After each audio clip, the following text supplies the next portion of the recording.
dikirim ke satu tempat. Kita harus dibawa ke satu tempat, jangan dibayangkan orang lain. Anda yang dibawa, Anda yang dimandikan oleh orang-orang, Anda yang dikafani oleh orang-orang, dan saat itu pun Anda diangkat di atas kepala orang-orang. Jangan berbangga Anda tidak jadi kemanten saat itu. Anda akan dibawa ke alam barzah, Anda akan dikirim ke kubur. Sadarlah saat itu Anda di atas kepala manusia, dan hanya Anda mendengar suara yang indah jika Anda ahli iman. Orang yang bersama kita mengucapkan kalimat indah, La ilaha illallah, La ilaha illallah, La ilaha illallah, La ilaha illallah, La ilaha illallah. Ketahuilah, jika ahli iman yang dibawa di atas kepala manusia mendengar la ilaha illallah, terhibur hatinya dan alangkah bahagianya. Akan tetapi jika dia bukan ahli iman, dia akan menyesal, kenapa aku tidak bisa mengucapkan la ilaha illallah di hatiku. Dia akan dikirim ke alam barzah. Anda, kami akan dikirim ke kubur, dan kita pun dibawa oleh orang-orang. Sadarlah. Dan setelah kita sampai di kubur, orang-orang ternyata sudah menyiapkan kita liang lahat. Di situ telah digalikan oleh orang-orang buat kita. Dan tidak lama kemudian orang ada yang memeluk kita, ada yang merangkul kita, dan itu ternyata rangkulan untuk melepaskan kita di kubur. Kita akan dibawa, dimasukkan ke kubur dengan pelan. Dan dimasukkan ke kubur dengan pelan. Mana kasur empuk yang pernah kita bangga-banggakan? Mana mobil mewah yang kita bangga-banggakan? Mana rumah megah yang kita bangga-banggakan itu? Jika ada yang berpesan kepada anak istrinya, tolong bawakan aku bantal yang empuk, tidak akan dibawakan, karena itu bukan milik Anda lagi. Anda tidak berhak lagi memiliki itu semua. Dan yang akan Anda bawa justru yang pernah Anda berikan di saat Anda hidup, bukan yang Anda simpan. Anda akan masuk liang lahat. Sadarilah ini. Anda akan masuk liang lahat. Dan wajah yang di saat Anda dicaci orang marah, di saat Anda diejek orang marah karena Anda merasa dihinakan, ketahuilah wajah yang Anda sombongkan saat itu ternyata harus ditarik kainnya dan ditempelkan ke bumi. Tanah asal kita ditempelkan kita ke bumi. Dan setelah itu pelan ada orang yang menabur di atas kepala kita dengan debu, 1 kali, 2 kali, 3 kali, dan setelah kita 3 kali bukan taburan, akan ditumpahkan air tanah di atas kepala kita, ditumpahkan tanah dan ditumpahkan tanah, sehingga yang kita ketemukan adalah gelap gulita di alam kubur. Seperti yang disabdakan oleh Nabi Muhammad, sungguh saat itu orang di dalam kubur bisa mendengar terompah kaki orang yang berjalan di atas kepalanya. Dan saat itu pun Anda, kami mendengar orang-orang berjalan.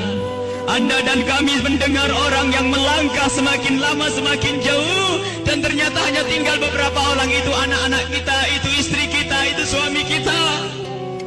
Dan mereka pun ternyata tidak mau bertahan lebih dari setengah jam. Setelah itu pun mereka melangkahkan kaki, dan suara kaki itu semakin jauh. Dan ketahuilah, saat inilah kita memetik amal perbuatan kita di dunia.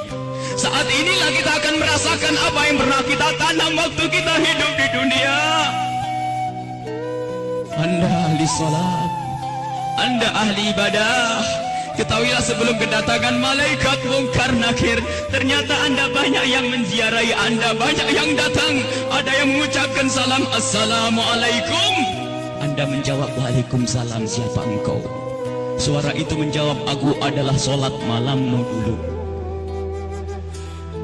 Ada lagi yang datang mengucapkan salam, Assalamualaikum. Lalu Anda menjawab, Waalaikumsalam, siapa engkau? Aku adalah sedekahmu dulu. Assalamualaikum. Lalu Anda menjawab, Waalaikumsalam, siapa engkau? Dia menjawab bahasanya, aku adalah kemaksiatan yang pernah engkau tinggal. Aku adalah baktimu kepada orang tuamu. Aku, amal-amal soleh ternyata pada berdatangan. Amal-amal soleh berdatangan menemani Anda. bersama Anda saat itu. Dan ketahuilah, Anda tidak akan gentar dan tidak akan takut di saat berhadapan dengan makhluk Allah yang bernama malaikat Munkar dan Nakir. Anda tidak takut lagi saat itu karena Anda ditemani amal-amal baik. Maka di saat malaikat Munkar Nakir datang, Anda pun tidak bergetar, Anda pun tidak gentar, Anda tidak takut. Dan saat itu malaikat pun menampilkan sesuatu yang indah. Karena apa? Melihat orang ini ditemani oleh hal-hal yang baik, sehingga ia pun mengucapkan salam dengan syahdu, mengucapkan salam dengan penuh keindahan, lalu berkata, Man Rabbuk wa man nabiyuk, dan begitu seterusnya. Anda, kami akan ditanya siapa Tuhanmu, siapa nabimu. Karena di hati Anda ada iman, hati Anda ada cinta kepada Allah dan Rasulnya, di hati Anda ada cinta kepada ulama-ulama Allah. Maka sesungguhnya saat itu Lindah, Anda akan mengucap begitu mudah, Anda akan menjawab dan menjawab dan menjawab. Dan setelah selesai pertanyaan ini, dan inilah akhir daripada ujian kita dari alam dunia menuju alam barzah. Di alam barzah, alam barzah adalah alam perpindahan dari alam dunia ke alam akhirat nanti.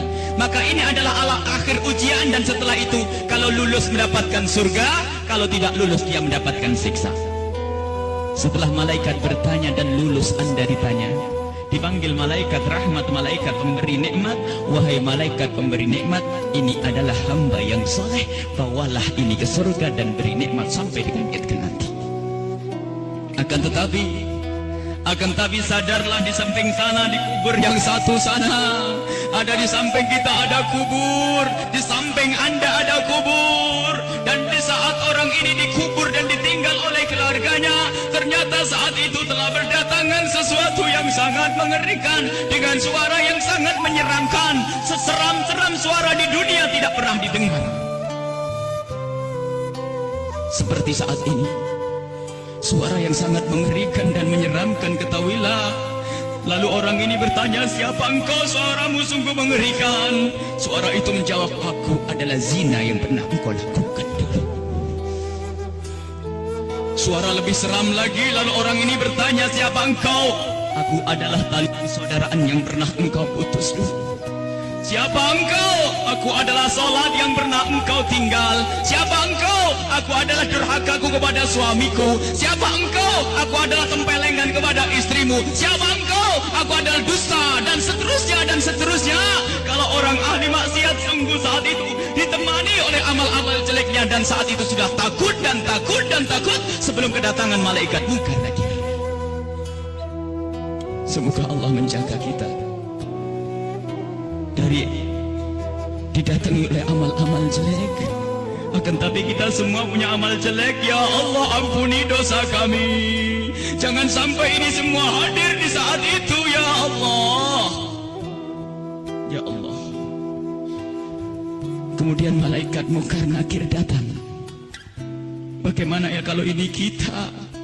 Malaikat Munkar Nakir datang dan bertanya. Rupanya orang yang sudah ketakutan ini melihat malaikat semakin takut, sehingga ditanya tidak bisa berucap sepatah kata pun, tidak bisa mengucapkan apa-apa. Dan saat itu malaikat memukul, menyiksanya. Dan ketahuilah, pukulan malaikat ini seperti yang disebutkan dalam satu hadis, jika dipukulkan ke dunia, maka dunia ini akan hancur dan isinya.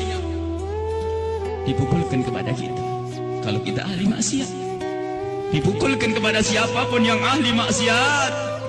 Dan saat itu setelah selesai diuji dan ditanya, maka malaikat ini berkata kepada malaikat penyiksa, wahai malaikat pemberi siksa, ini hamba Allah yang bermaksiat, siksalah dia hingga nanti dibangkitkan.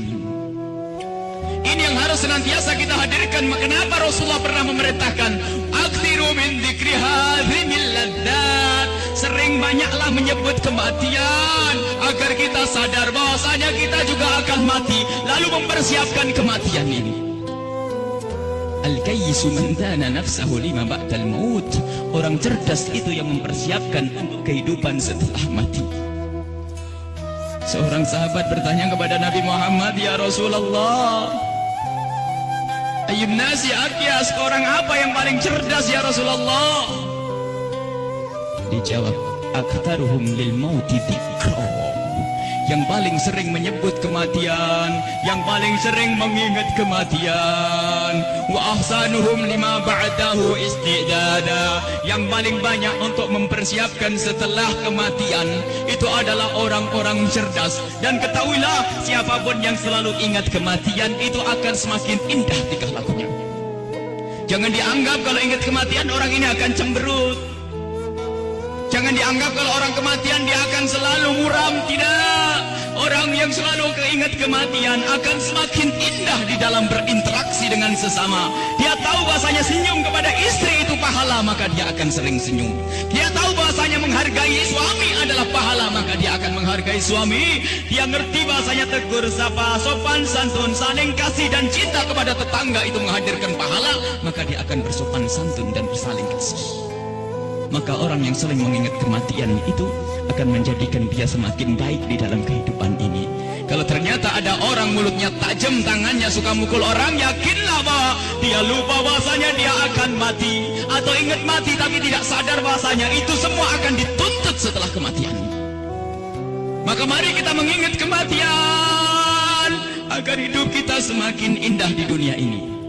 Semua yang kita lakukan di dunia ini akan kita petik buahnya di akhirat. Udhkuru aktiru min dzikri hadimil ladzat.